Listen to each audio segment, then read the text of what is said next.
بەڕێزان ساڵتان لەبێ بەخێر بێنەوە بۆ پارتی دووهەمی چاپتەری 28 باش لە پارتێکان باسیمان کرد کە ترانسپۆرتەرەکان چۆن ئیشەکەن پاسیڤ و ئەکتیڤمانە. ئێستا ئەوەی کە لە پارتێکا خوێنمانین لە پارتی دووەمە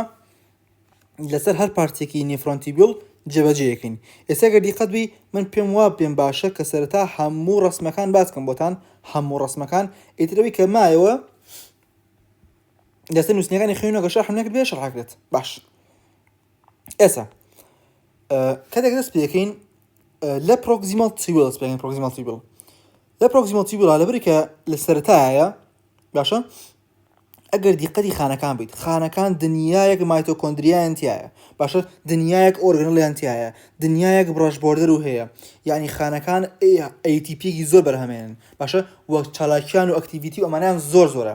مادەم ئەکتیڤیتیان زۆر زۆرە لە ساڵ 65 زۆربەی هەرە زۆری فلتریت لە پرۆکسیمال تیبیول هەڵەمژێتەوە. ئەو شتانی کە هەڵەمژێتەوە چییە؟ سۆدیەمە، کلۆرایدە، بایکاربۆنیتە، پۆتاسیۆمە، ئاوە، گلوکۆزە، ئەمانۆتیدە. ئیتر مێکانیزمەکەتون چۆنیە لە پرۆکسیمال تیبیولا بۆ هەڵمژینەوانە؟ ئەگەر تۆ سۆدیەم هەڵبژیتەوە ئاو لەگەڵا هەڵەمژێتەوە کلۆراید لەگەڵا هەڵەمژێتەوە باشە بۆ نمونە گلوکۆز لەگەڵیا لەگەڵ سۆدیەمە بە سیمپۆرتەرێکە ئۆڕۆم بێکەوە باشە لەگەڵ ئەمانۆتید باشە ئەی چ شتێک ئیکسکی دەگرێت ناو لومونەکە ئەمە هاتوو بۆ ناو خوێن H بە سۆدیەم پرۆتۆن ئەکسچێنجەر باشە یا سۆدیەم هایدرۆژین ئەکسچێنجەر فەرقی نییە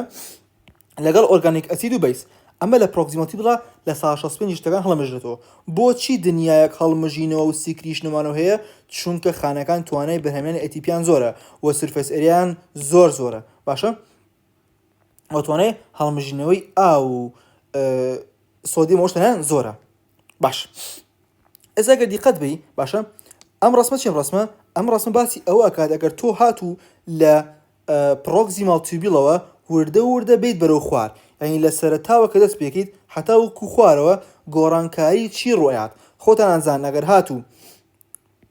لە گلۆمیرۆسا یعنی لە ناو پلازمایە تۆ ئۆزمۆلارەتی یا ئۆزمۆلاڵەتی و 300 میلی ئۆزمۆل پێر لیتر بێ باشە تێدا ناو پرۆکسیمال تیبیولەوە هەر 300ەوە دوایشە کە جێهێڵێت تقریبەن هەر 300ەوە ڕەنگە بڵێن باشە خۆ دنیایەک ڕیئەبزۆرپشنەوانە ڕوئەیە بۆچی ناگۆڕێت باشە لەبەری کە هەڵمژینەوەی سۆدیەم زۆرترینە لەگەڵ یا ئاوە جوڵێت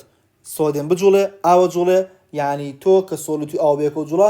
کۆنسنتریشن نەگۆڕاوە تۆ 65 سۆلیت بڕوا دوای 65 ئاویش لەگەڵا بڕوا هەر گۆڕانکەیەکی زۆر ڕوونایەت باشە بۆ یەگەر دیقەت بی ئەم ژمارەیەکە یعنی چی؟ یعنی لە پلازماوە تۆ کۆنسنتریشنەکە چەندێک بۆ هەرەوەنەیە بۆچی مەسەن بۆ منە ئەگەر تۆ تیوبولار فلویدەکە مەسەن بۆرە 300 بێت پلازماکەش و هەر 300 بوو بێت 300 دابش 300 کاتە یەک واتە ئەوەی کە لە ناو تیوبولەکایە لەگەڵەوەی کە لە پلازما پێشتر فلترمان کردووە هەمان شتە. ئەگەر دیقەتی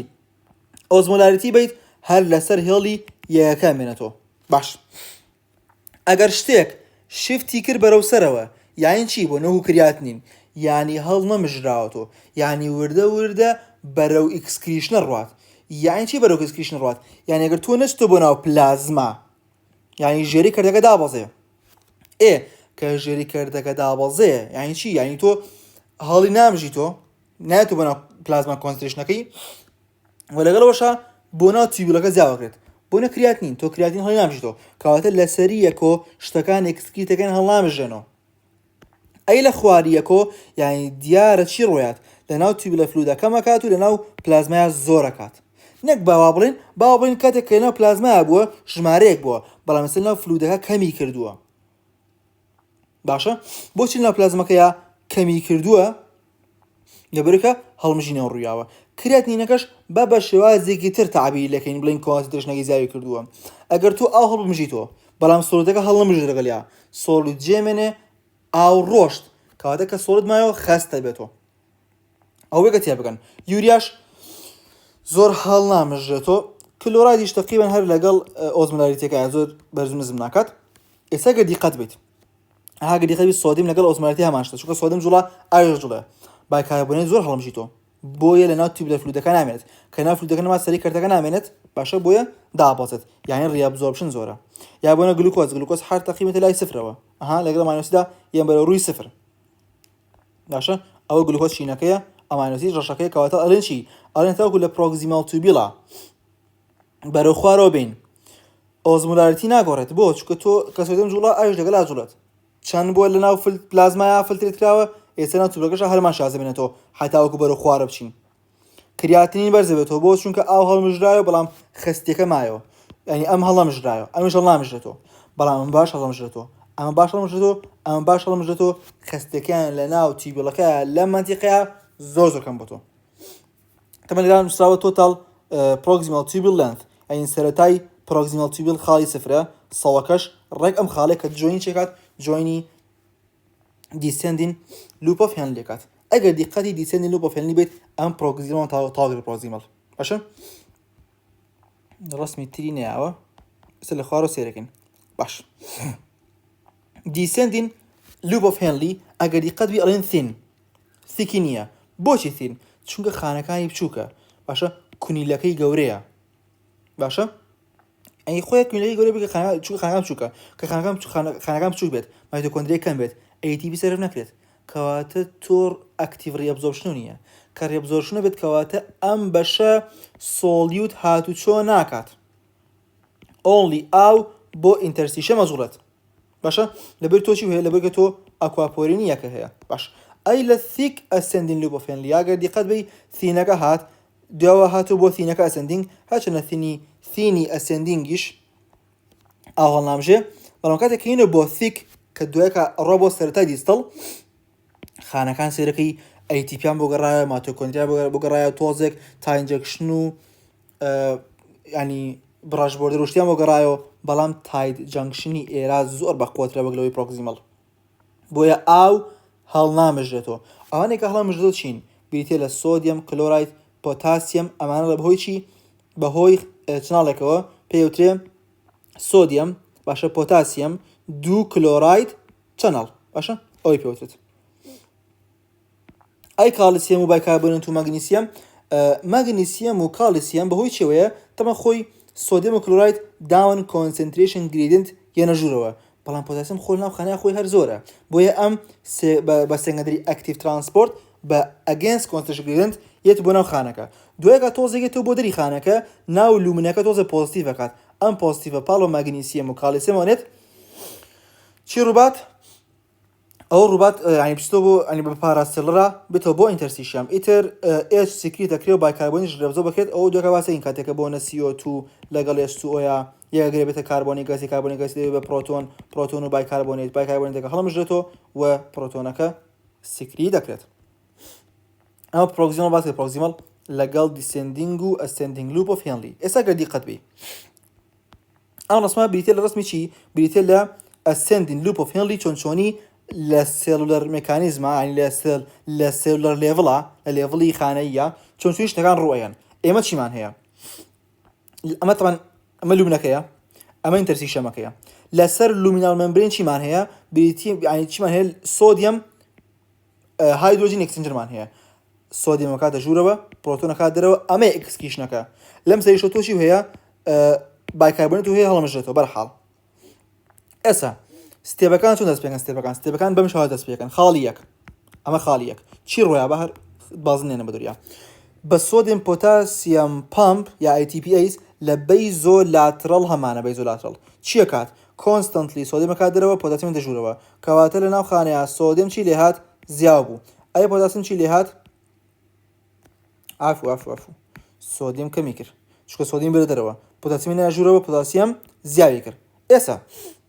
کە سۆدیەم کەمی کرد ئەم کەمبوونی سۆدیەمەوە ئەکات لەوەی کە ئەم چناڵمە هەیەرەیە پێوترێ سۆدیەم پۆتاسیەم دوو کلۆراید چەنەڵ سۆدیەم دوو کلۆراید پۆتاسیەم چەنەڵ فەرقی نییە بەرحاڵ چیە کات سۆدیەم بە داون کۆنسنتریشن گرێن چکۆ لێرا کەمە لێرا زۆرە کلۆراید لێرە بەهمان شێوە زۆرە لێرەیە با بڵێن کلۆرایدیش کەمە بەڵام خۆلێرا پۆتاسیۆم زۆرە باشە لێرەیە کەمە بۆیە ئەگەنست کۆنسنتریشن گرێن دێتە ژوورەوە بەڵام یەک شتەی بیزانە پۆتاسیۆم دوو ڕێگای هەیە یاوەتێتەوە بۆ ئینتەرستیشیەم کە تەقریبەن لە ساڵسی هەڵەمژێتەوە یاوەتێتەوە بۆ ناو لومنەکە خۆگەر هاتوو بۆ لومنەکە پۆزیتیڤ چارج دروست دەکات پۆزیتیڤ چارج لەسەر مێمبرینەکە یا بڵێن لە لومنەکەیە ئەگەر دیقەت بی ڤۆڵت میلی چەند بینە ڤۆڵتە پۆزیتیڤ 8 میلی ڤۆڵت ئەم پۆزیتیڤ 8 میلی ڤۆڵتەوە ئاکات لەوەی کە چی سۆدیەم پۆتاسیەم مەگنیسیەم کالیسیەم بە پاراسێلولار دیفیوژنە بێنەوە بۆ ئینتەرسیشەم. باش لێرە کە دیقەت ئەڵێ ئەم چناڵە ئینهیبیت دەکرێت بە چی؟ ئینهیبیت دەکرێت بە جەماعەتی لوب دایورێتیک. لوب دایورێتیکی وکێن فۆرسەماید و ثەکرینیک ئەسید و لەگەڵ بومێتەناید ئەمانە بۆچی بەکارن بۆ تریتمنتی ئیدیما و هایپەرتێنشن ومانە بەکارێت چ شتێ بلۆکات ئەم چناڵ بلۆکات. ئەگەر ئەم چناڵە بلۆکات سۆدیەم هەڵنامژێتەوە کلۆراید هەڵنامژێتەوە پۆتاسیەم هەڵنامژێتەوە کە هەڵنەمژرایەوە ئەو کاتە گرێدیەن دروست نابێت لە ئینتەرسیشەما کە گرێدیەن لە ئینتەرسیشەما دروست نەبێت ئاویش کە لە دیسەندینگ و هەڵنەمژرایە بەهۆی ئەوەی کە ئینتەرسیشەمی دەوروبەری کۆنسنتریت بووە هەڵنامژێتەوە. یانی قسەکە لە چیە؟ قسەکە لە وایە کە تۆ لەم سەر ناهێڵی سۆلید بێتەوە ناو ئینتەرسیشەم بۆ دەوروبەری کدنی مێدوڵا. ئەگەر نەهات لەم سەرەوە ئاو بە چه جوڵێ؟ بە کۆنسنتریشن گرێدیەنتی دەوروبەری ئەنی بە ئۆزمۆتیک پرێژەر.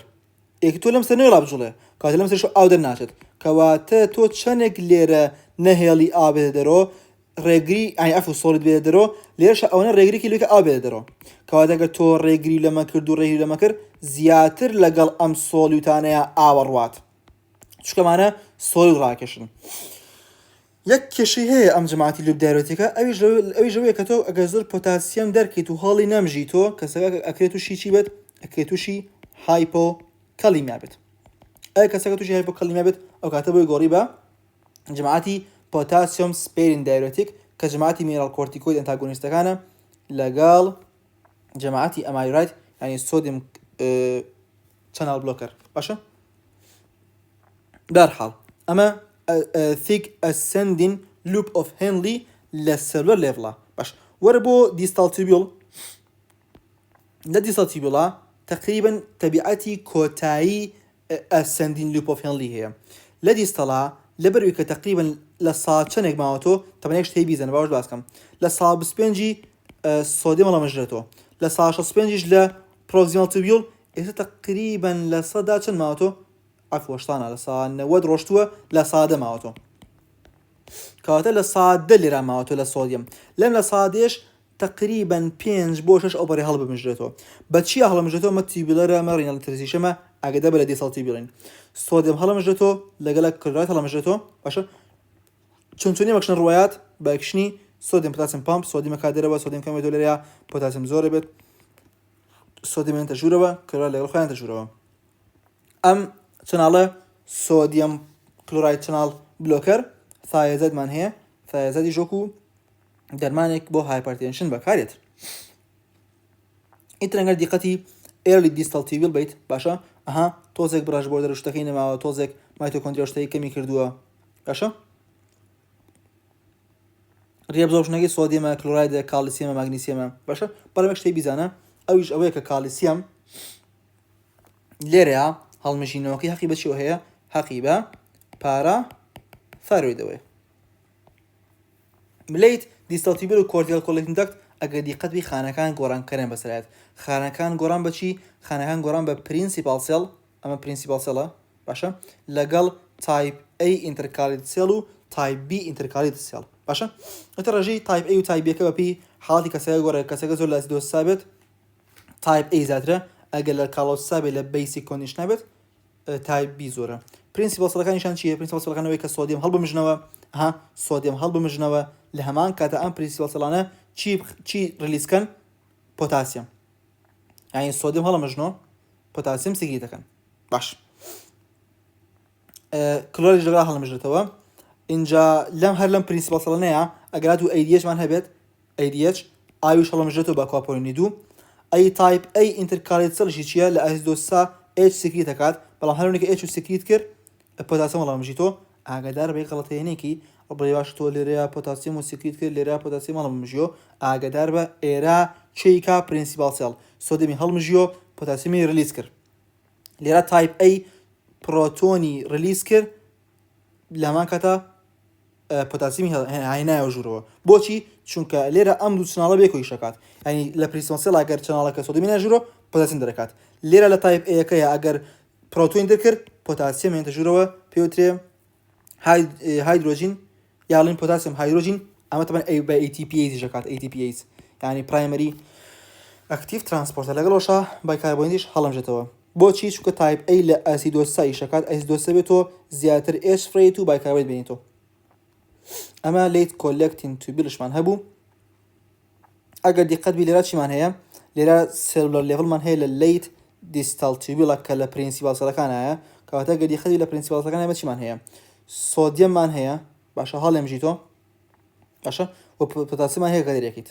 وەلو من وتم بێک چناڵ بەزێت ئەو بە دوو چناڵ جیاواز کوێتی بەس بەر حەڵم بەستمەوە یەکە سۆدیەم بێت پۆتاسیەم ڕوات بەچی ئەکشنێکم شتە ڕوویا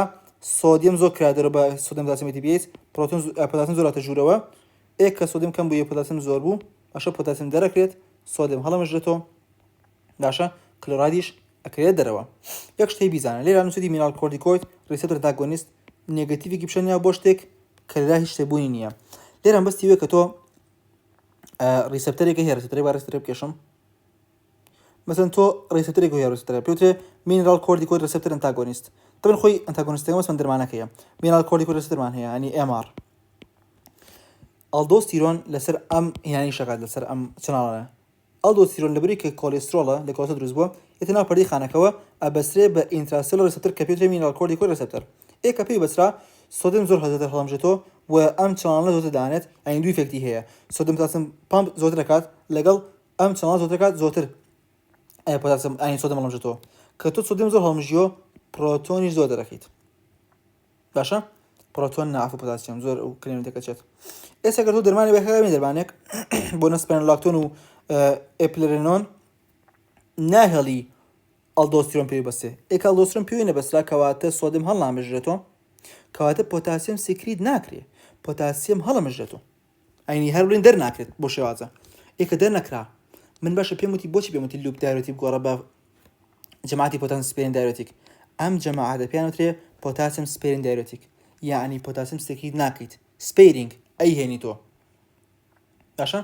چونکە تۆ لە لوپە فێنلیە تۆ پۆتاسیەم هەڵەمژرایەوە نەتێڵا هەڵی بمژی تۆ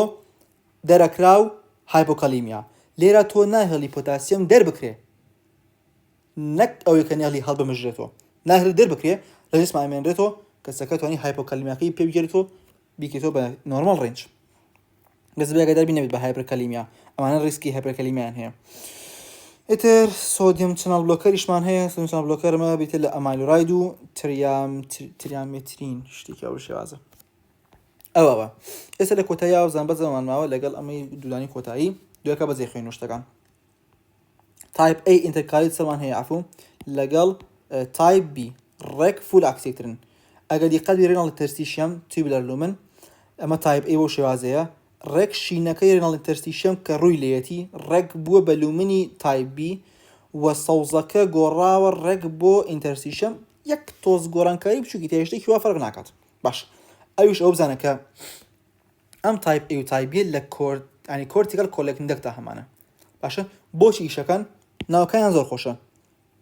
تایپ A ئینتەرکالیت سێڵ ئەها A لە ئەسیدۆسیسا ئیشەکات یان چی لە ئەسیدۆسیسا یعنی کاتێک کە تۆ pH نزمتر بێت لە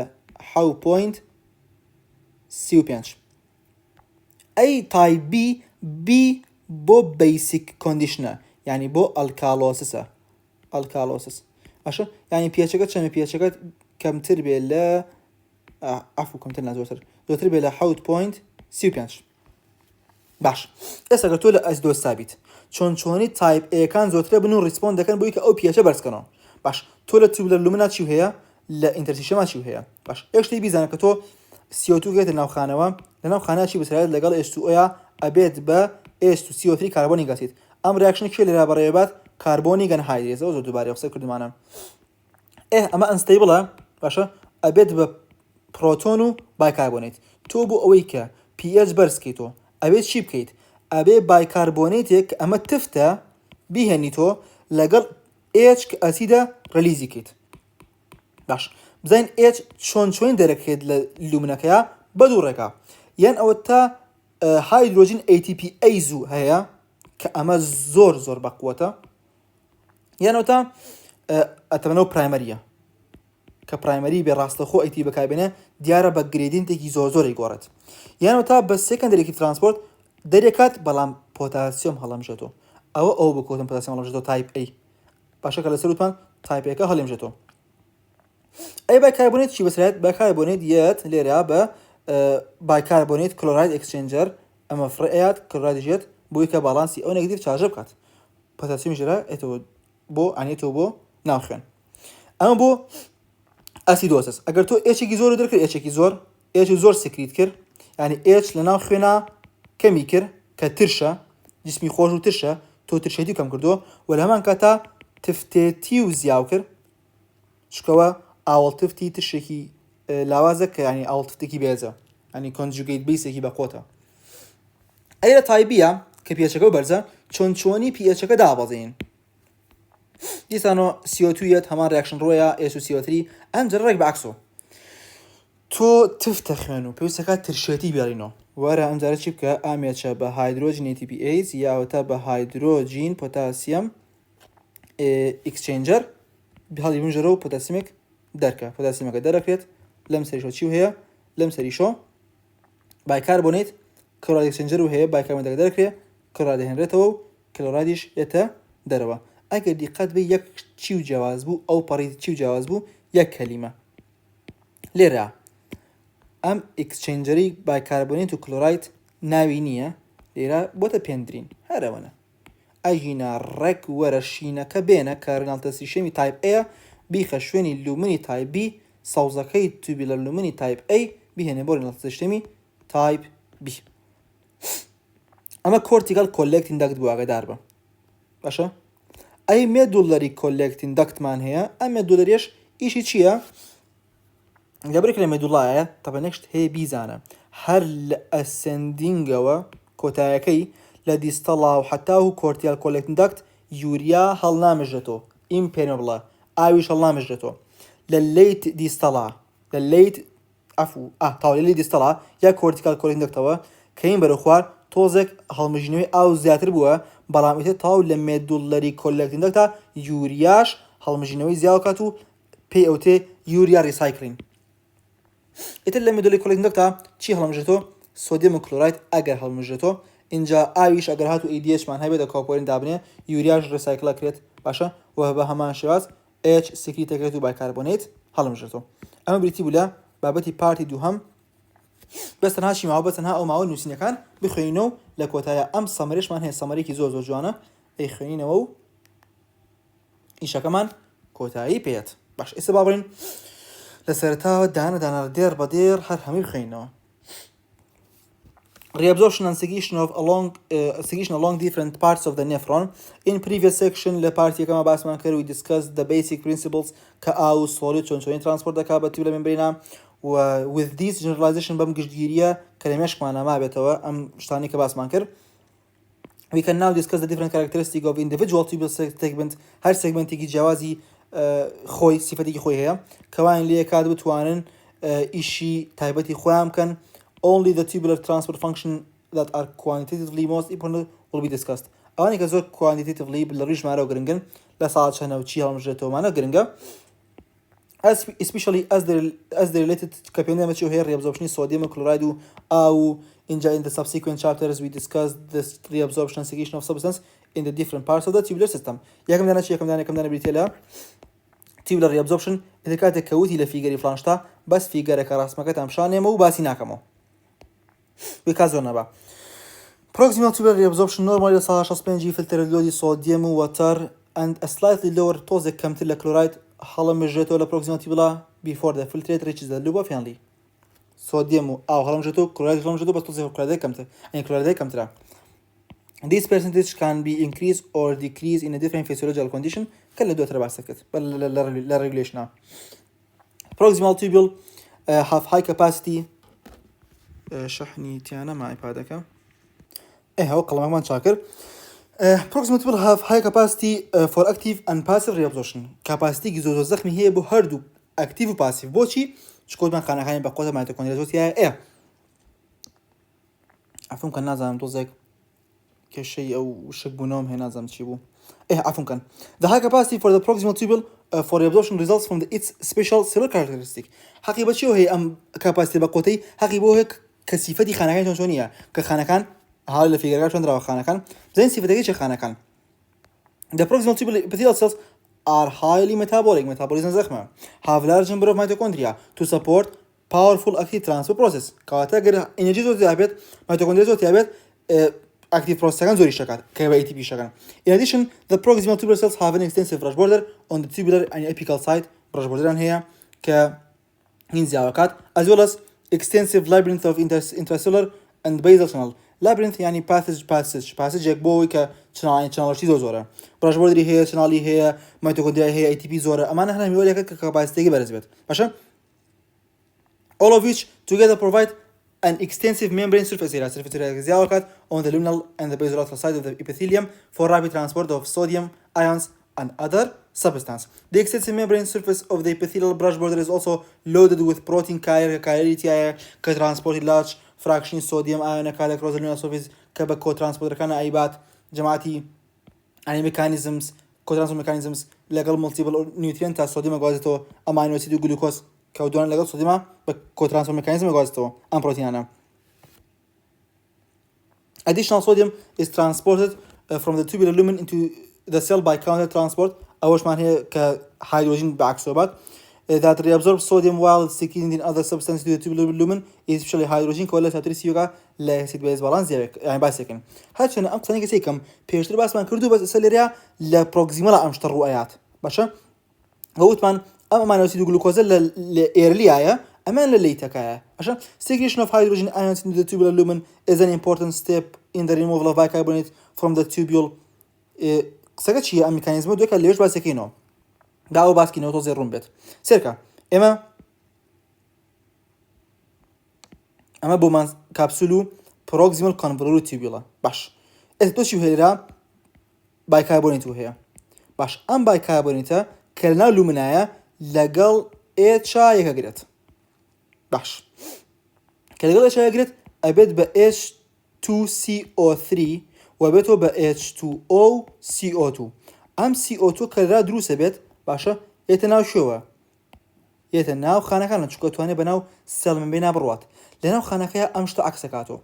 يعني بايكربونيتيك شوية فورم CO2 شوية ناو خانكا لخانكايا أبيتو بايكربونيت يشكل سكيتك كادروا أو يشر هين بيو يعني نقول ريسايكل بيو بايكربونيتكش ليروا هنا ما نخانك لخانك شو بينا دروا أو ميكانيزم كيا كذا سكيشني هيدروجين ion into the tubular lumen is an important step in the removal of bicarbonate the tubular كيا يعني لا بلا tubular كيا أي خاتة والناو خانك وبناخين شون لا tubular كلا عشت كومباين كلا قال إيش يعني by combine H with the HCO3 H2CO3 درسكات دو يكاد يسوشيتكات بو H2O CO2 لناو تيبلا خيا يبغى خانك رياكشن عكسكاتو بايكربونات كاتو بناخن. Although the sodium potassium ATPase pump provides the major source for reabsorption of sodium and imazogring about reabsorption sodium chloride another throughout the proximal tubule, there are some differences in the mechanisms whereby sodium chloride are transported into through the luminal side of the early and late portions of the proximal tubular membrane. يعني نجي قريب كلمة بصوديوم بوتاسيوم يعني وأكين صوديوم كلورايد وأنا بقاعدته ميكانيزم جالس من هيك بتوانا صوديوم كلورايد بونا بسكندري ببات يا بونا بتاني خوان بيان بات. In the first half of the proximal tubule لنيوية كما sodium is reabsorbed by co-transport along with the glucose amino acid solid again phosphate manner. However, in the second half of the proximal tubule little glucose amino acid معه area, sodium is now reabsorbed mainly with chloride ion. Later, sodium chloride. The second half of the proximal tubule has a relatively high concentration of chloride, so chill براود بين proximal. بوشي شكتولا proximal sodium كي باشا هالمشيوتو أو كي باشا هالمشيوتو كواتكتو أو كي باشا هالمشيوتو دواتر لا يعني حال في دوما chloride خزبوتو شكتو هالمشيوتو. يعني سرتا اللي كان صوبينج شكوى أهل مجراته دويك اللي تكابل صوتشل خوش مريك كلورايد زي نكرو باسي خستيكا أو كم بيو خسي زي بكر because when the sodium is reabsorbed it preferentially carries with glucose bicarbonate organic ions into the proximal tubule أمانة هم leaving behind a solution that has higher concentration of chloride in the second half of the proximal tubule the higher chloride concentration favors diffusion of this ion from the tubule lumen through the intercellular junctions into the renal interstitial fluid. Smaller amount of chloride may also be absorbed through the specific chloride channels. أكيد chloride channel لابد أكيد tight junction لابد بريش أنا بيت أكيد هەڵبژێتەوە. concentration of solids along the proximal tubule فێگەری 28 حوت سەمەرایزی چینجەکانەکات ئەو تەگرا بەسێکا بەسمان کە گەر هاتوو سەرتامە وەکو ئەمیەکە گوشی وایە ئەمیەکە کە سەردە دەست پێکات وەکو فلترێتەکە وایە کە لە گڵۆمێرۆلەساتیایە بوو دوایەوەکەتە وردەوە داهاتاکو تا نیوەیە ڕۆنەمە فێرست هاڵفە دوایەکە لێتەکەی تریچی بەسەرایەت ئەو باسمان کرد کراتنین هەڵامژێتەوە بەڵام ئەمان هەڵەمژێنەوە و ئۆزمۆلارەتی زۆر ناگۆرە چکە سۆدیم و ئاو بێ کۆڵەمژێتەوە باش تێرا سەمەرایزی چێنجی کۆنسنتریشن نەکات of virus solids along the proximal tubule, although the amount of sodium in the tubular fluid decreases markedly along the proximal tubule, sodium concentration osmolarity ناگۆڕێ بۆ چونکە water لەگەڵ ئاواجوڵێ water permeability of the proximal tubule is so great نەگەوی کە شوونەکەوێت خۆرەم شوونەکە ئاو هەر شوێنی سۆلیدەکەوێت بەس لێرە یا فەرقەکەی چه proximal tubule کە permeability بۆ ئاو هەیە لە شوونەکان ترە permeability نییە ئەگەنە خۆشەکانی تر شار osmotic gradient هەرەیە permeability proximal tubule ئەوەنە بە قوتە کە water reabsorption keeps pace with sodium reabsorption لەگەڵ sodium reabsorption خێراکەی بەماشەوازە certain organic solid وەکو glucose و mannose و bicarbonate are much more easily reabsorbed than water یعنی گلوکۆز و ئاو ئەمانە زۆر بە قوتر لە ئاو هەڵمژێنەوە 100% ئەگەر ئاو 65 بێ ئەوان 100% دەکەواتە یعنی یەنە خواردرۆ چکۆ زیاتر لە ئاو هەڵمژێنەوە بۆ لە نووسیمە this graph is related to SO concentration یعنی ئێستا یعنی چی ئەم قسە ئەگەر لە خوارە بێت یعنی ئەمانە باشتر لە ئاو هەڵمژرانەوە بۆیە خستیان نەماوە بەڵام کریاتنین خراپتر لە ئاو هەڵمژراوەتەوە بۆیە خستی زیاوە بووە قسەکە هەر لەوایە و پێویست ناکات دووبارەکەینەوە other are much more effectively resolved than their concentration decrease تا concentration كان دابزه markedly along with the length of the proximal tubule دابزه تاكو بتubule كابر نخواروا other organic solids that are less permeant and not actively reabsorbed such as creatinine increase concentration كات شو لك أو كم ترى مشانو خستكان زوربت جوانان زور نابت خستيان زوربت total solid concentration as reflected by osmolarity remains essentially the same all along the tubule يعني تاكو descending هر سه دو کال descending به تشخص و 900 ولا شاتر بسنیا دوام چپتر باسکین موضوعی concentration يعني concentrated urine باش same along the proximal tubule because of the extremity high permeability of this part of the nephron to water secretion of organic acid and bases by proximal tubule then چونی organic acid base درکات the proximal tubule is so important site for segregation of organic acid and base وكو bile salt و oxalate و urate و catecholamine كمان هرمان product يعملون by product يعني حاله at the end of product of metabolism دور سبت and must be rapidly removed from the body كاد جسم دريانا كات كباسي organic acid و base ونازانا وصانا كن لان مسراوا secrete organic acid و base ونازانا بس تي bile salt ونازانا مش ثانية bile salt oxalate urate catecholamines many of these substances the secretion of these substances into the proximal tubule plus filtration into the proximal tubule by the glomerular capillaries and almost total lack of reabsorption by the tubule all combined rapid excretion زیاوکات يعني تو urinary excretion rate چون زیاوکی filtration کمکی تو reabsorption زورکی secretion زورکیت عفو filtration زورکیت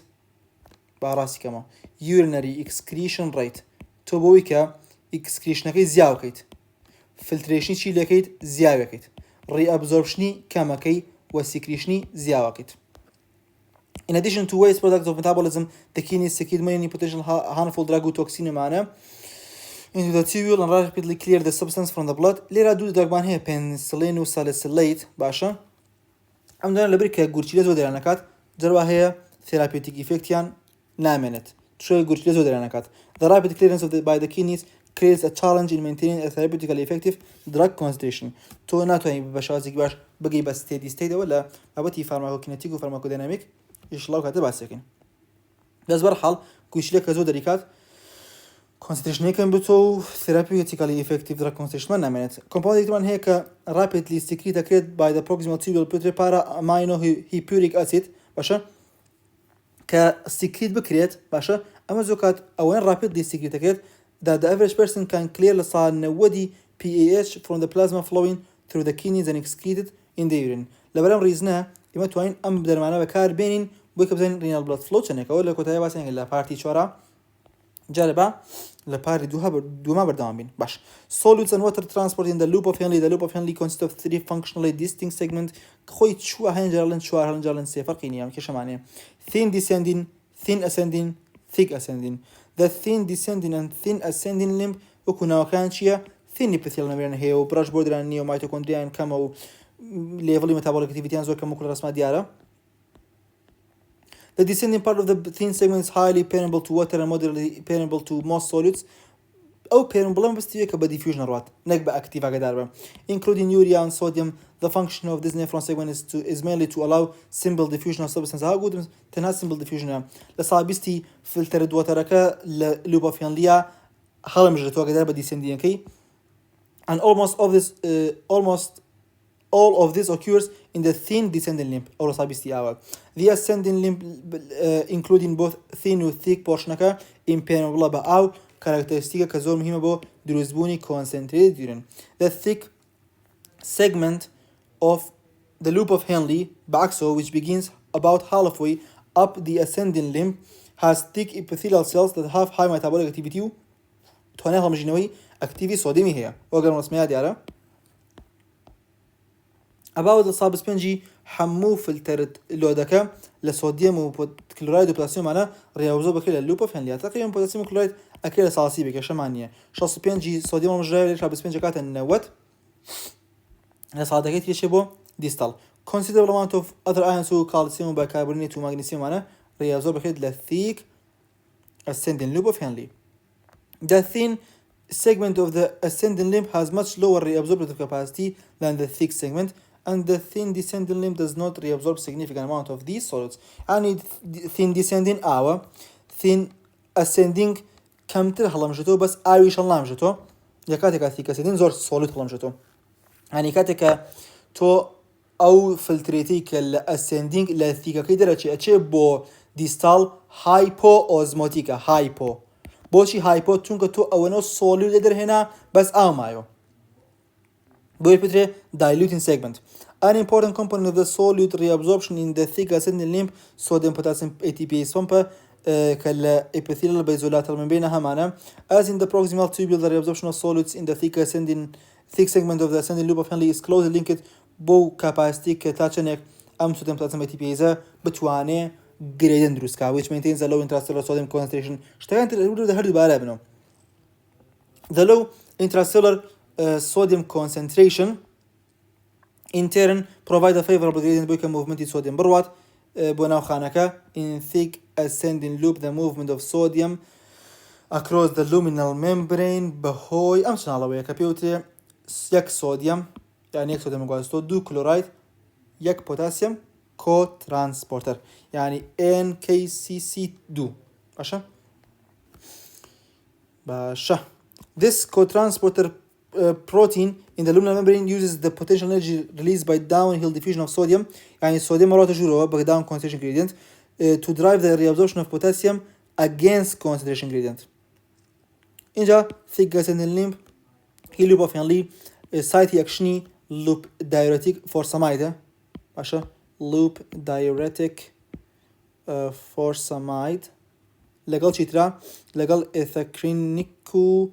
bimetanite all of which inhibit the action of NKCC2 co-transporter. These diuretics are discussed the chapter CO2 موضوع باثولوژیا رنگ باسیکین رنگ باسشینکین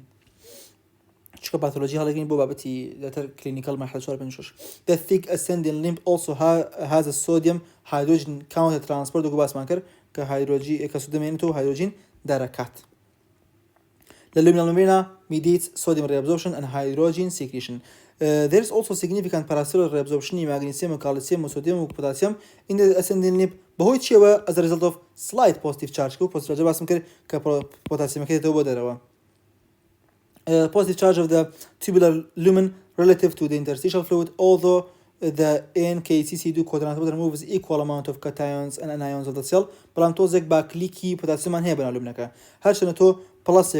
يكو دو ناقص هم صفر رشد. بلام لبنك تو positive يجتو كاتو positive يك أبي دو ناقص أبي كواتا ناقصێک لێرە کەمترەکەیتەوە ینی پۆزیتیڤ زیاوەکەی بۆ شێوازە قسەکەین بەس خۆی با زۆر عشارانە پێداڵم عشارانە پۆتاسیۆمەکە لێرەوە چێتە ناو لوبنەکە و کێشەمان نییە باش ئەم باکلیکە creating a positive charge of 8 millivolts in the tubular lumen this positive charge forcی چێکا فۆرسی کەتانەکانەکە و ماگنیسیەم و کالیسیەمێکە بستە ناو لە tubular lumenەکە بستە ناو interstitial fluid بە paracellular spaceەکە The thick segment of ascending loop of Henle is virtually impermeable to water. Therefore, most of the water delivered to this segment remains in the tubule despite reabsorption of large amount of solute. The tubular fluid gradient The tubular fluid in the ascending limb becomes very dilute in segment as it flows toward the distal tubule, a feature that is important in allowing the kidneys to dilute or concentrate the urine under different conditions. Concentrated urine. Bash. Distal tubule man here. The thick segment of the ascending limb of the loop of Henle empties into the distal tubule. Yakam bashi distal tubule che macrodenzaya ka groupi can lelai arteriolo efferent arteriolo afferent arteriola سربة جماعتي juxtaglomerular apparatus يا complexen كأمبا apparatus juxtaglomerular cell macrodensity and provides feedback control of the GFR كباس macropressure autoregulation tubular glomerular feedback mechanism. The next part of the distal tubule is highly convoluted and has many of the same reabsorptive characteristics of the thick ascending or thick segment of the ascending limb of the loop of Henle. يعني تقريبا distal convoluted للبيتشا باشا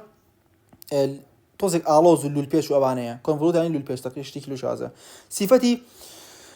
ascending limb هي لشيء اللي كان reabsorption كات لقرأ كأوهل نامجته. That is, it abilities reabsorbs most of the ions including sodium and potassium chloride, but are virtually impermeable to water and urea. أقدر بيوريا لميدولاري collect نكتا injury cycle. For that reason, PO3 diluting segment. هذا distal thick ascending limbish هاي بيعمل diluting segment because it also dilutes the tubular fluid. إن جاكو بيعمل لصادي صوديوم مرات أما لصادي تقريبا لصا pinch بوشش هل the filter load of the sodium chloride reabsorbed in the early distal tubule أجر هاتو aldosterone وهبت. باشا يعني هرمون ديبندنت يكش تي بيزانا كديستال تيبول هميشه هرمون ديبندنت داش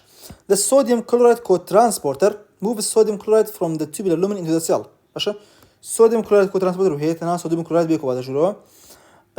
and the sodium potassium ATP is pump transport sodium out of the cell this ano gradient drusker sodium jula وكات كالكلوريد الابزولات chloride diffuses out of the cell to the renal interstitial fluid through chloride channel in the basolateral membrane يعني لو خانكاشون شوني اتشيتو ناو interstitium chloride channel خوي هي داش ثايزات شي ثايزات diuretic كلا hypertension و heart failure بكارت inhibiti اماكاتو أو ذات فريد. Late distal tubule cortical collecting tubule man here the second half of the distal tubule and the subsequent cortical collecting tubule كصفة نكشة have similar functional characteristics. يقول بيهم تيها كوتاي proximal صفة سرتاي descending هي كوتاي ascending تيكي لقى سرتاي ديستالها مانشته كوتاي distal لقى سرتاي cortical collecting تا همان characteristics هي anatomically لرياك خانة كان أجوارن بودو جور principal و intercalated cell. principal ئەوەیە کە سۆدیەم هەڵەمژێتەوە ڕێبزۆ و پۆتاسیەم سکریتە کات باشە لەگەڵەوەشە ADH ئەگەر هەبێت H2O ئاو هەڵەمژێتەوە intercalated cell A و B مان هەیە باشە ئەیە کە ئەسیدۆسس H فرێ ئەیە پۆتاسیەم هەڵەمژێتەوە B basic ئەلکالۆسا H ڕێبزۆ بکات پۆتاسیەم سکریتە کات بایکاربۆنێت سکریتە کات ئێستا طبعا الفيجر كان هر همي بس ما كل فيجر كان قد ويستان برون سري يعني بوهر بابتك يعني بوهر سيجمنتك يعني تقريبا بوهر سيكشن قبلين بوهر سيكشن كباس يكم لسرتها هم رسمه كان باز نكر اتوين بريتو بو رسمه بونا رسمه كسيكيت بيتو بويرا جمله بقريتو اتويني بو بابتك يتر بشتو بو دواوا بيتو بشو اتويني فعلك يقراتو مثلا مرتين قشت بيت باشا بقريتو شكو باس امانم كر دوای که باس امانم بکردی لیال اتوین لگل کاتگی خویا پیشو پاشی بکید خود لای خو بوی که باشه تیبگید اینجا the principal cells reabsorb sodium و ترکات اليومنكيا و ترکش بکاپورینه و سکری پوتاسیم کات into the lumen تایپ A intercalate cell reabsorb potassium کاتو سکریت هیدروژن کاتو بیاکش باکسو principal substance چون sodium هەڵمەژێتەوە لەگەڵاوە و سکریت potassium کات sodium reabsorption of potassium secretion by the principal cell depend کاتە سەر دیسانەوە gradient دروستکردن کە لەسەر بەیزۆلاتڵە هەمانە ئێترمە زۆر دووبارەیە ئەم قسەتر تۆ ئەبێ وەکو نای خۆ لەبەرە کردبێت ئەم پامپە maintain low sodium concentration کە ناوخانەکەیە فەیڤەری واکات لێکە سۆدیم بێتە ناوخانەکەەوە کە سۆ بێتە ناوخانەکەەوە secretion potassium by these cells بۆ ناو secretion of potassium by these cells from the blood into the tubule بۆ شێوازەیە ئەنی چۆن potassium لە خوێنەوە یاد بۆ ناوخانەکە دوێکە بۆ ناو تیوبڵەکە سیگیت بکرێت ئەم شێوازە پۆتاسیەم بە سۆدیم potassium ATPase ناوخانەکەەوە خاڵیەک کە زۆر بوو ناوخانەکەیە potassium diffuses بە concentration گرینی خۆیان بەناو لوبنەکە بەمان شێواز چۆن پۆتاسیەم ئاو دەرکرا سۆدیم بەعکسەوە بە ڕێگەی عکس یێتەوە بۆ ناو بڵات لێرە نووسیمە لۆجیک بزان بۆچی نووسیمە لۆجیک The principal cells are primary sites of action of potassium sparing diuretic و باسم کردان including spironolactone eplerenone لەگەڵ ئەمایلۆراید و ترامتێرۆن تەمنە کوپێم وتن لوپ diuretic increase risky hypokalemia بۆ چونکە تۆناڵی پۆتاسیۆم هەڵبمژێتەوە دەرەکرێت سیگری دەکرێت ئەمان خۆیان پرینسیپال سێل پۆتاسیۆم دەرەکەن تۆ ئەگەر بلۆشیکەی یعنی ناهێڵی دەر بکرێت یعنی زۆر ناخوێنە زۆر بکاتە پێوترە پۆتاسیۆم سپێرینگ دایورێتیک یعنی تووشی یعنی ریسکی هایپەرکەلیمیا بێت یعنی کەسەکە لوی بکەینەوە تووشی هایپۆکەلیمیا بوو ئەتوی بەس پۆتاسیۆم سپێرینگ دایورێتیک بۆی ڕاست بکەیتەوە including spironolactone و eplerenone و ئەمایلۆراید و ترامتێرین ئیتر جەماعەتی spironolactone و ئەمەی تر mineral corticoid antagonistە ئەم دوانێ تریش سۆدیەم چەناڵ بلۆکردن باش ئینجاڵێ spironolactone و eplerenone mineral corticoid receptor antagonistن کە کۆمپیتەکەن ینی competitive inhibitorنەوە لە بابەتی biochemistry بخوێندی بێتان ینی enzyme kinetic ئەوەی کە تۆ چەند جۆرە هینێک و هەیە inhibitorێک بۆ competitive هەیە non competitive هەیە uncompetitive هەیە لەگەڵ covalent bond modification و هەیە لێرە جەماعەتی spironolactone و eplerenone چیەکەن competitive inhibitor نان ئەلدۆستیرۆن پێی بەسێت چه concentration بەرزتر بێت ئەوە پێی بەسرێت کە ریسپتۆر سایتەکە گرێت لەناو پرینسیپال سەڵەکەیە mineral corticoid receptorەکە and therefore inhibit stimulatory effect ئەلدۆستیرۆنەکات کە ئەلدۆستیرۆن ئیشی چێکات ئەلدۆستیرۆنی شێوەیە کە sodium channel زۆر کات potassium channel زۆر کات sodium potassium پامپیش زۆر کات ئەمایلۆراید و tramtyrin are sodium channel blocker that directly inhibit the entry of sodium into the channel للluminal membrane and therefore reduce the amount of sodium kat کە بێتەوە بۆ ناو خوێن یعنی نات دوکە یعنی عفو بێتەوە بۆ ناو خانەکە کە ناتە ناو خانەکە کاتە sodium potassium pump ئیشی خۆی ناکە sodium potassium pump ئیشی خۆی نەکرد کاتە پۆتاسیەمیش نایەت this in turn decrease transport of potassium into the cell ultimately reduce potassium secretion into the tubular fluid for this reason sodium channel blockers as well as aldosterone antagonists decrease urinary excretion of potassium and act as potassium sparing diuretic يعني simply تو چێکیت یان ئەوە تا ڕێسپتەرەکە بلۆکەیت ناهەری ئەم چەناڵە دروست بێت باشە یان ئەو تا ئەم چەناڵە بلۆکەیت کە ئەگەر بلۆ کرد سۆدیم هەڵامژێتەوە یعنی سۆدیم لە ناو خانەیە نامێنێت بۆەوەی کە ئەم بیبات دەرەوە ئێگەمە نەتوانین بیبات دەرەوە حتمما پۆتاسیەمی ژانێتە بۆ ژوورە پۆتاسیەمیش نێنا بۆ ژوورۆ ناتوانێت سێکیت بکرێت کەواتەیە تا بە ئەمە یا بە ئەمە تۆ توانین پۆتاسیەم دەرنەکەیت بێتەوە بۆ ناو خوێن لە هەمان کاتیشە ئاو فڕێبێت لە بابەتی هایپەرتێنشن و ئەمانەیە ئەو کە نووسیمە لۆجیک ڕەنگە بۆ نووسیبێتم بەستمەوەی پێویست ناکات لە بریکیت ینی بەس بزانە ئەکشنەکان لەسەر شوێنەکە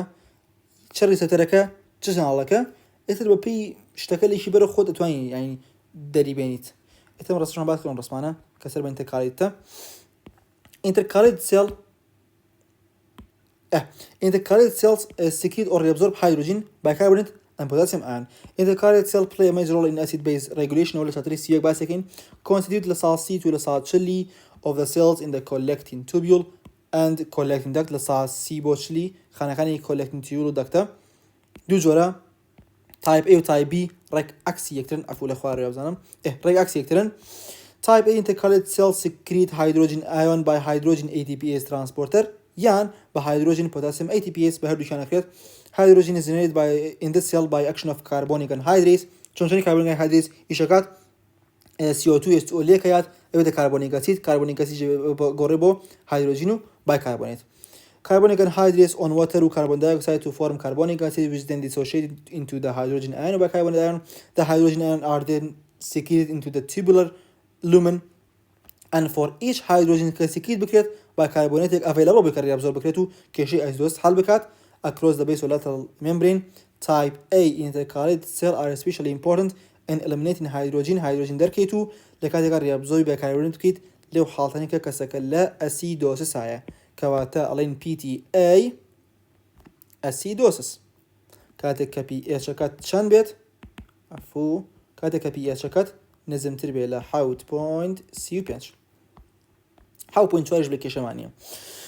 Type B cells have functions direct opposite to those type A cells and secrete يعني بكرتي فيليبي كعكسي كربو درجات and secrete bicarbonate into the tubular lumen while reabsorbing hydrogen ions in alkalosis. كواتا اللي راه منو شي alkalosis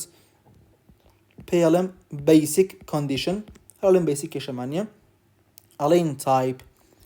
B لشوية أو PTB كدياركين PTB كش دياركين يعني basic condition يعني شحالة بيت pH كات قولت بالله حوت point سي بينج عفوا حو point شلو بينج أولا هاش نكتراوت بيت قولت بالله حو point سي بينج أو غلط مكردو تخافزانو شانو سيما دياري مش كمال لا حو point سي بينج جابوه أوزم الأخبار وشنو كانوا سيما أوت لا القالوسات شلو بينش باش بو هستم بيكر لبيلا شلو بينج دربت شو كان لبين حو بوينت سي بينج بو حو بوينت شلو بينج أو نورماله هكذا داربن ببورن بو غلطة باش بستم بيكر. Type B intercalated cells have hydrogen and bicarbonate transporter on opposite sides of the cell membrane يعني بعكسي type A كوا of the cell membrane compared with the type A cells opposite. The chloride bicarbonate countertransporter on the apical membrane of type B is called pendrin and is different than the chloride bicarbonate transporter type A cell. وقو بيمو هي تنها جوازيك أم difference شيء أم بيوتري pendrin أم شتيجي جاستر والسلام. Hydrogen ions are actively transported out of the type B intercalated cells on the basolateral side. يعني hydrogen ion كان لباسolateral شكرت reabsorb كرت والهمان كتا bicarbonate ion كان secreted to the lumen thus eliminating excess plasma bicarbonate in alkalosis. In general induction chronic metabolic alkalosis increase number type B cell لكاتك acidosis type A زياوكات باشا يعني تو أقدر تو لبماويكي زوراتو هر alkalosis وهبت جسمه adaptation نكات خوي جونجينت type B زياوكات أقدر تو لازم تسوي بماويكي زور أوكاته أي زياوكات بو إجمالي type B زياوكات which contribute to the increased excretion of bicarbonate لكاتا أقدر acidosis بيت بعكسويا detail أم موضوعنا ل chapter تيجا باسكين. A more detailed discussion of this mechanism is presented in chapter 6 in the cardiac cells can also reabsorb or secrete potassium ion. It will be hydrogen secrete بكري potassium توجوره hydrogen بتوجوره potassium secrete كت طبعا ولا بابتي chapter 6 بو كنترولي potassium ion بس تكين مثلا بقولنا شكاتك potassium بسنا وخانة وشكاتك بيدا دروا شكاتك secrete كريه شكاتك reabsorb كت وكذا بس تكين. The functional characteristic of late distal tubule and cortical collecting tubule ليرا summarize كاتو أم summarize زور هاي يلدا بويا صازم كردوم وابزم شوار خاله كزوزو كورتو جوانا بعد بيخوني دوباره ولی قصه كان هیچ تازی تانیه بس دوباره که اینو اخوینو. The tubular membranes of both segments are almost completely impermeable to urea, similar to the diluting segment of the early distal tubule. باش اما لیتو cortical collecting tubule یوریا تیانی اگه در به یوریا لمدولاری collecting tubule آیا and یکو پیشتری خوی بایا. Thus almost all the urea that enters these segments passes on through and into the collecting duct to be excreted in the urine, although some reabsorption of the urea occurs in the medullary collecting duct.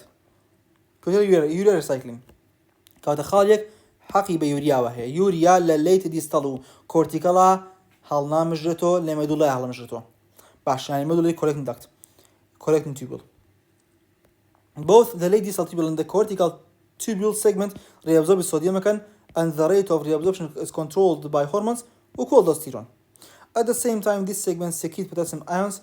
from the peritubular capillary blood into the tubular lumen, a process that is also controlled by aldosterone and other factors such as concentration of potassium ions in the body fluid. اگر پۆتاسیەمیش زۆر بێ لە ناخوێنە ئەوە یەکێکە لەو ستیموڵەسانی کە ئەلدۆستیرۆن وا لێ کات کە پۆتاسیەم دەرکات. باش چونکە ئەلدۆستیرۆن ڕاستی هینی زۆرە، ستیموڵەتی زۆرە،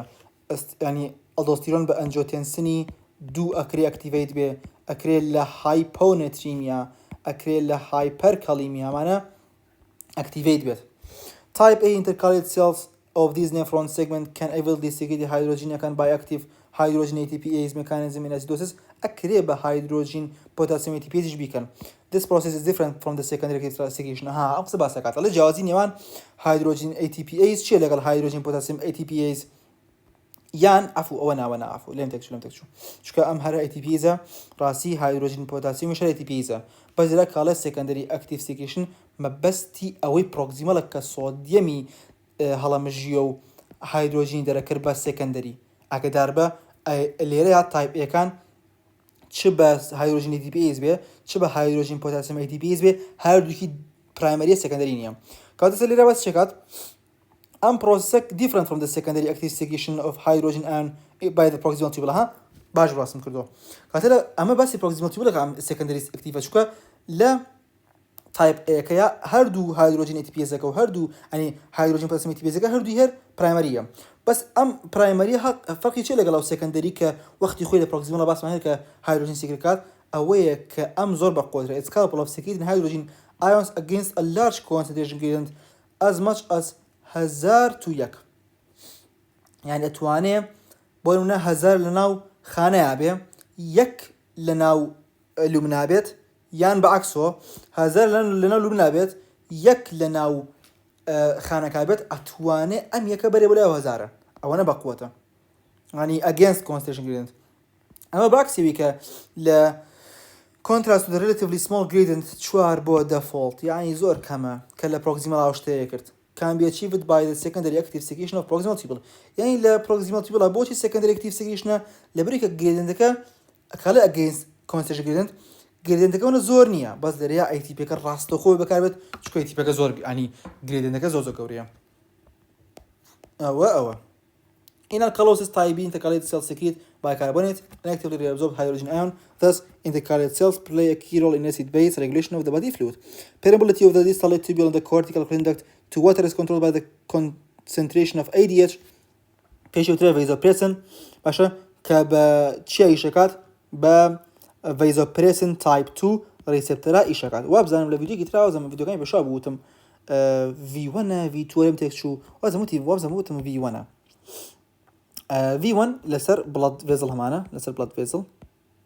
بو angiotensin 2. أي V2 لسر شمانا V2 لسر cortical collecting duct همانا لا يمدلش همانا بس يعني بقشي يعني collecting duct همانا لقال late distal. أم V2 vasopressin type 2 لسر collecting tubule late distal بلام V1 بو angiotensin لا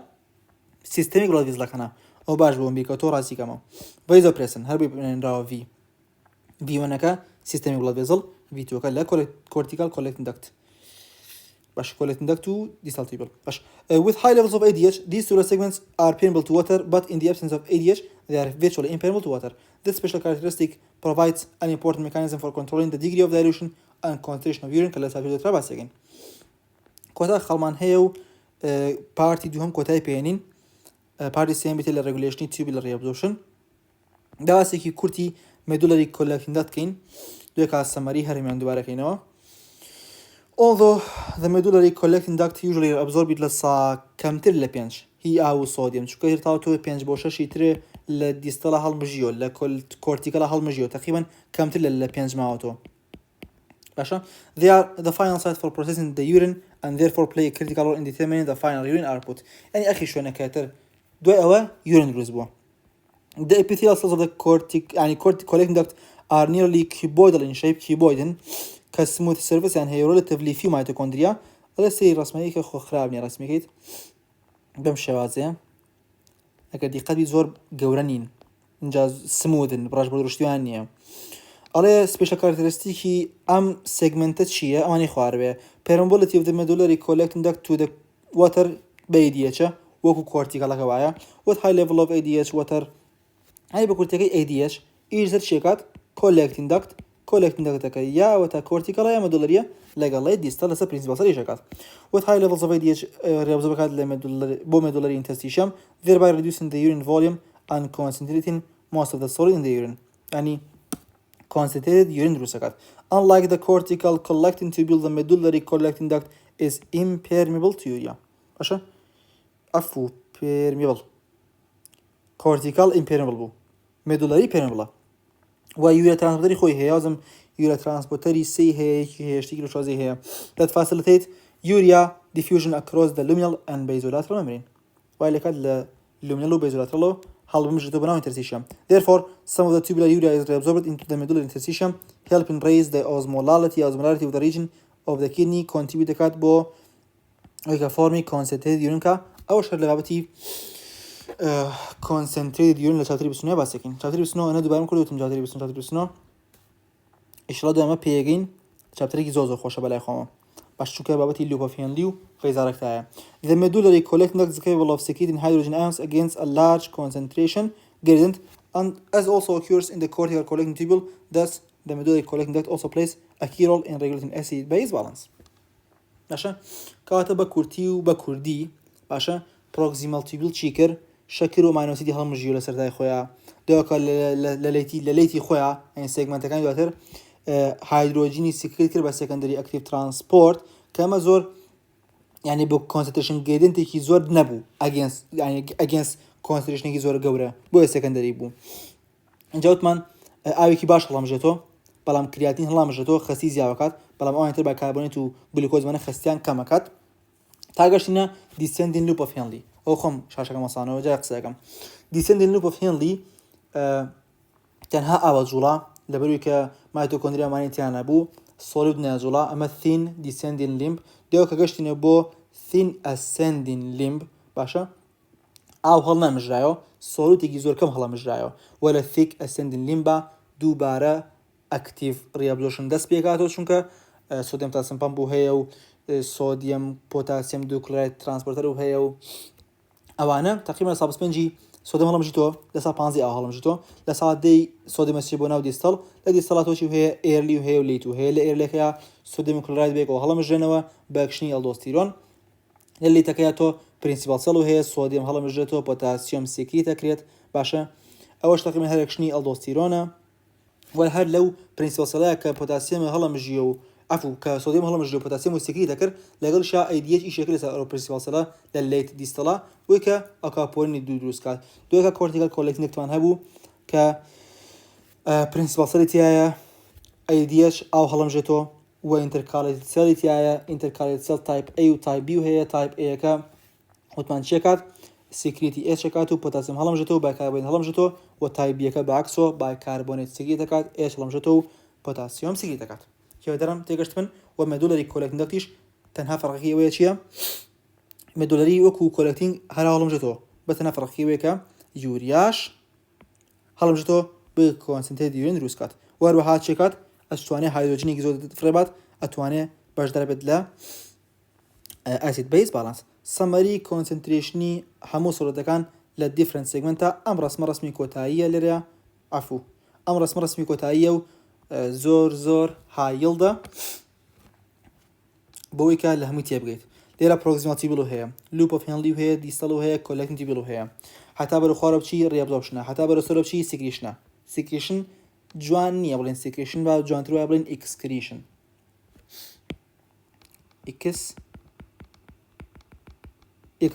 باش ئێستا کە تۆ دیقەت بێ لێرەیە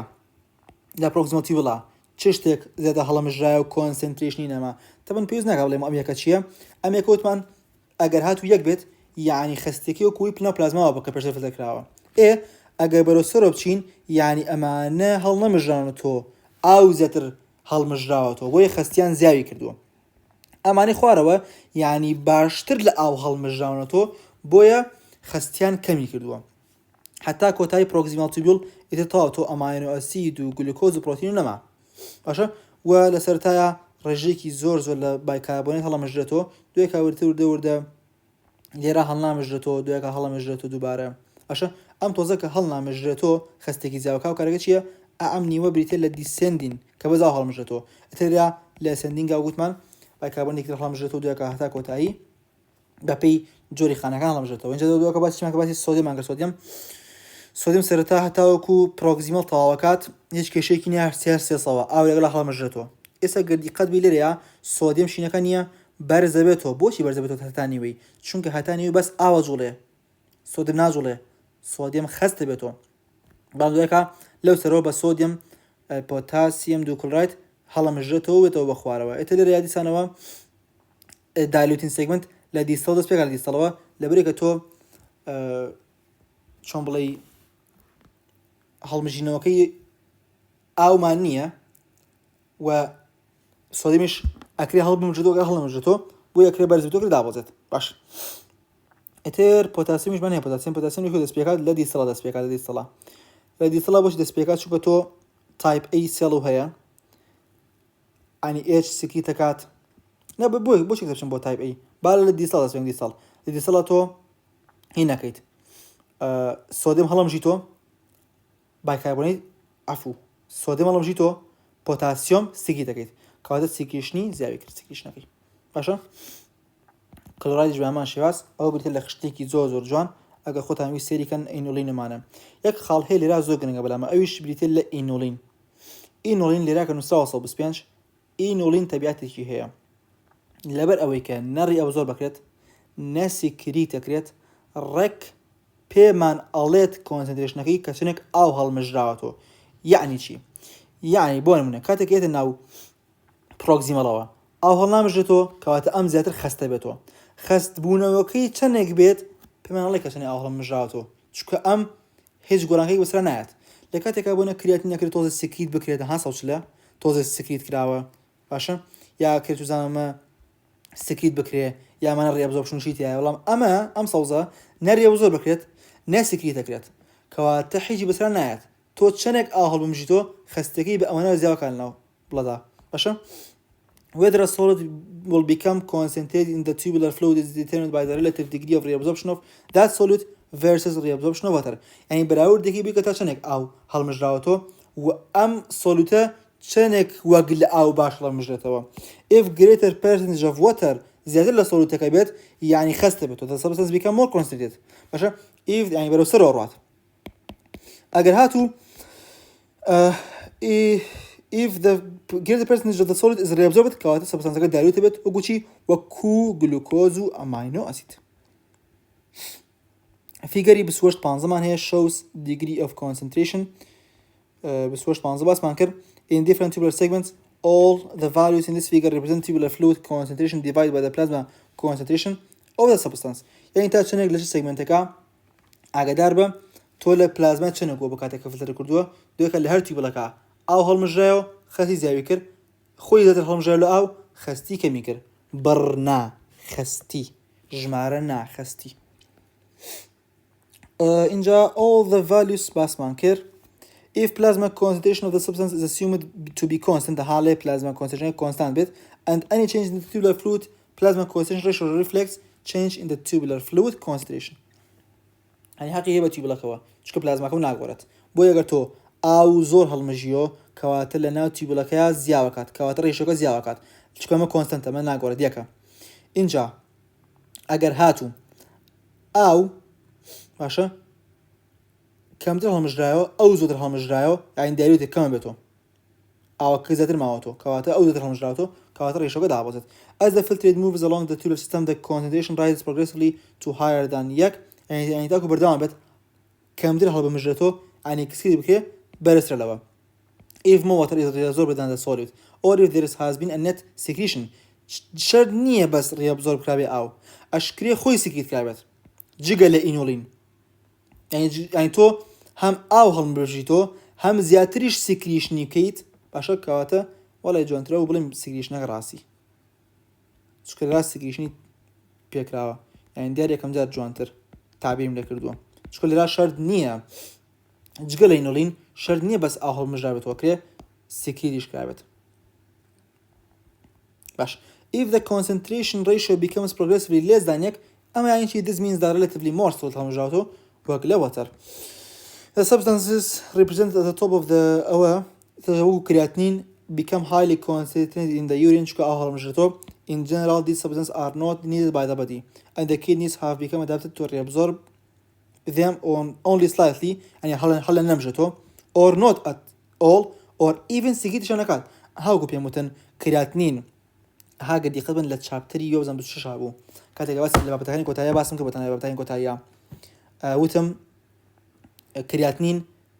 excretionەکەی یەکسانە بە filtrationەکەی لە ڕاستیە تۆزێک سێک toxification شێگرایە toxification باشە هیوادارم تێگەشتمن لەو پوینتە. Thereby excreting large amount into the urine. Conversely, the substance represented at the bottom of the figure يعني بشي خوارم بستي بشي خوارم أمانة ذات الحلم جنو جسم PVC PAT. Glucose and amino acids are all strongly reabsorbed. These are substances that the body needs to conserve, and almost none of them are lost in the urine. لكوتايا tubular fluid plasma inulin concentration. Inulin بوشي بكاين inulin أي صوزكا. ئەتوانیم بزین چەندێک ئاو هەڵمژاوەتەوە. ئینولین کە پۆلیسەکرایتەکە ئینسولینە. Use it to measure the GFR, glomerular filtration rate. باش is not reabsorbed or secreted. يعني چەندێک فلترکرا ڕێک ئەوەنە لە یورینە دەکەوێت لە یورینە دەرەکەوێت. يعني لە کۆتایە 125 دەرەکەوێت لە یورینەکەیە. بۆچی 125 دەرەکەوێت لە یورینەکەیە لە کاتێکە لە سەرەتایە مەسەلەن 0 بووە کە بۆتە 5 ئاو هەڵمژراوەتەوە کە بۆتە 100 ئاو هەڵمژراوەتەوە بۆیە کە بۆتە 124 125 ناکە بۆتە 124 باشە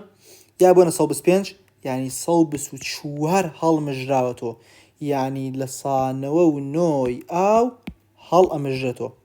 لەو 125 لە glomerular filtration rate only 1 ملیلیتر ئاو چۆتە ناو یورینەکەوە بۆ چونکە ئەم 1 ملیلیتر ئاوە زۆر ئاوێکی کەمە بە بەراورد بەو ئینولینە کە زۆر خەست بۆتە بە 125 تایە کۆنسنتریشنەکەی کاتە change in inulin concentration at different points along the renal tubule therefore reflected changes in the amount of water present in the tubular fluid یعنی گۆڕانکارەکەی ڕێک پێمان ئەڵێت چەندێک گۆڕانکاری ڕوویاوە کەواتە ئەگەر زیاتر خەست بێتەوە زیاتر ئاو هەڵمژراوەتەوە ڕێک proportional ڕێک ڕقەمەکە چونکە ئەم ریابزۆربێکی نەسیگی دەکرێت. For example, the tubular fluid plasma concentration ratio for the inulin raises to about 3 at the end of proximal tubule. يعني لچی ئەڵێگەر دیقەت بی لە کۆتایی proximal tubule هات بۆ تقریبا ژمارە 3 کەواتە من چیە زانم ئەگەر 3 بەرز بوو بێتەوە 3 ئەوەنەی خۆی یعنی کاتێک کە ئاو هاتووە فلتەر لە کۆتایی proximal 3 ئەوەنەی پێشوو هەڵمژراوەتەوە مەبەستەکەی ئەوەیە کەواتە at the end of the proximal tubule indicating that inulin concentration in the tubular fluid is 3 times greater than in the plasma and glomerular filtrate کە تیایە بووە بۆچی چونکە ئاو هەڵمژراوەتەوە because inulin is not secreted or reabsorbed from the tubule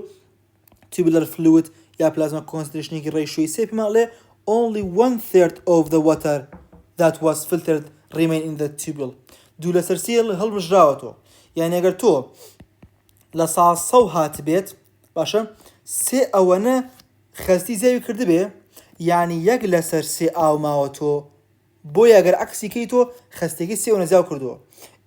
ئەگەر 1 لەسەر 3 ئاو ما بێت یعنی 2 لەسەر 3 هەڵمژراوەتەوە 2 لەسەر 3 کاتە لە 166 ئێمە نەمانە لە پرۆکسیمەڵ لە 165 هەڵەمژرێتەوە کاتە ماتماتیکلی تەواوە کاتە 3 ئەوەنە زیادی کرد یعنی 1 ئەوەنە 1 لەسەر 3 ئاو ماوەتەوە چونکە خەستی لەگەڵ هەبوونی ئاوە inversely proportionalە و concentration لەگەڵ فلوتە directly proportionalە هەر خۆی سۆلید یعنی concentration-ەوە قسە هیچ معلوماتی شتێکیوانە بوو باش کاتە 1 لەسەر 3 وەتەر ماوەتەوە in the renal tubule و 2 لەسەر 3 هەڵمژراوەتەوە ئەم 2 لەسەر 3 کە هەڵمژراوەتەوە وای لەکرۆ 3 ئەوەنە خەستی زیاو کات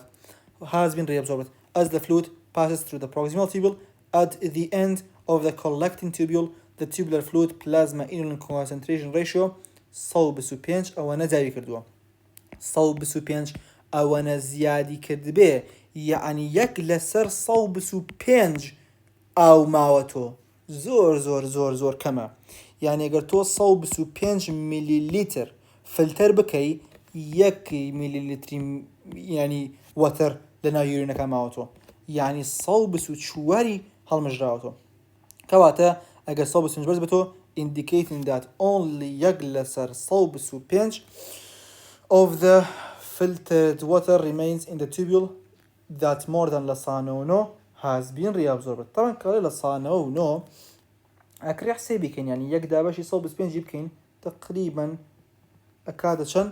ئەکاتە 0.8 يعني تقريبا 9.2 لآو هالمجراوت أم برتيب لبارتي دوهم هاي سيجمنتك proximal tubule loop of Henle distal collecting tubule هم cortical هم medullary وهم يعني هم باسكت تشتك هالمجرتو سكريتكريت براسي أم بارتي دوهما بلا يخوم زوزو گرنگا بو علمي خوتان تشتك هالمجرتو تشتك سكريتكريت هیوادارم حقی خۆیم پێیا بێت و لە کەمەکۆڕی ببورن هەر شتێکە بێت هەر پرسیارشت لە کۆمنتدا بینووسن تا پارتی 3 خۆتان لەگەڵ